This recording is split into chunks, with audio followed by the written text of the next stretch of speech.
आघाडीचं चिन्ह काय, ताराराणीचा झेंडा काय, उमेदवार इथं स्वतंत्र उमेदवार, आम्ही ताराराणीचे उमेदवार, हे सगळं बाजूला आम्ही सगळे एकत्र. मी परवा जयशिपूरला होतो घरी मिळायला, त्या दिवशी सांगितलं इथं आहेत निम्मे आमचीच आहेत म्हणून. खरं होतं की नाही? अजूनही आहेत आपल्या लई जण अजून झाकून आहेत.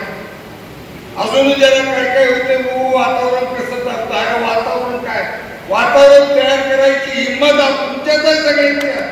अरे वातावरण तुम्ही कुठून राहायचं, कुठे दिवस चांगला वाईट दोन्ही बोलायला लागला की ते वातावरण.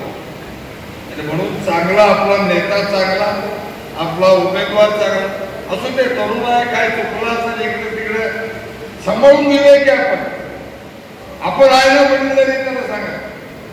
आपलं काम आहे नाही सांगायचं, सांगू दुरुस्त करू आणि सांगू कसं काम करायला पाहिजे, शिकवू प्रसंगी. पण त्यांना निवडून देऊया ना. ते आपलं नाही ते नाराजी काढून कुठं तर बाकीचं कुठं तर फरफटत नाही तर हे मला मान्य नाही. माझं सांगणं आहे कुठल्याही परिस्थितीत धैर्यशील माने त्याला विजयी करायचं. त्यांचं चिन्ह आहे धनुष्यबाण, हे त्यांचं श्रीरामाचं धनुष्यबाण हे त्यांचं चिन्ह. त्या चिन्हावर बरोबर बटन दाबा, प्रचंड मताधिक्यानं त्याला निवडून द्या. महिला मेळावा इचलकरंजीला आहे, त्याच्या आधी सन्माननीय पंतप्रधान महोदय 27 तारखेला येणार आहे कोल्हापूरला.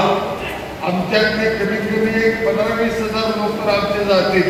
ती व्यवस्था आम्ही केल्या. प्रत्येक आमदार तशा असणार. मोठीचा भाऊ संध्याकाळी 4-4:15ला निघायची व्यवस्था, प्रत्येक ठिकाणी तिथं पोचायची व्यवस्था करायची.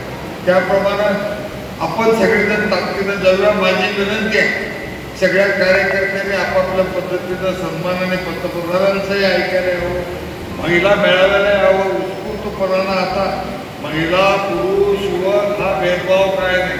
आता विकासाची गंगा घराघरात पोचवायच्यासाठी एकनाथ शिंदे साहेब, देवेंद्र फडणवीस साहेब आणि अजितदादा पवार या तिघांचं सरकार राज्यात परत आणायचं आहे.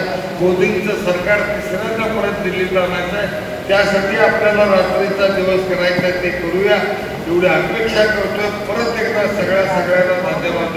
आता सुट्टी नाही, परत सांगतो, बारीक लक्ष आहे, कसं काळजी घ्यायचं बघा.